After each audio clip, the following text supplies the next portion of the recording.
Welcome to another video on my channel. In this new video, I'm going to be showing you how to fix a default issue on Elementor. Now, if you're building your Elementor website using the Elo theme plus Elementor, then it's a default issue of absence of space after every bulleted list that you create. So most times you'd have to manually impute a space in your text editor so that there can be a proper formatting between the bullet list and the next paragraph or the next line of text.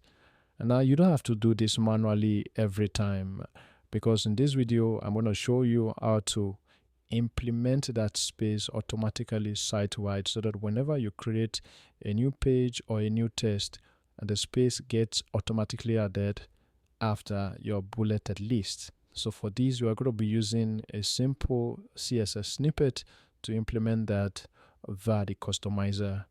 Now, to get to the customizer section on your WordPress website, you would simply want to log in to your site. And once you're logged in, you can just go ahead and click on customize from here.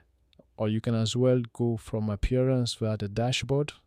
Then you'd want to hover over on appearance and click on customize. So once the snippet has been inserted into the customizer section, a space gets added automatically under every bulleted list that you create. Now, for example, if I try to use Ctrl-Z to undo, you see the movement of spaces around the page. So that's to tell you that a space gets added. This is about the simplest way to solve this issue. I hope it's a useful one for you. Thank you for watching the video.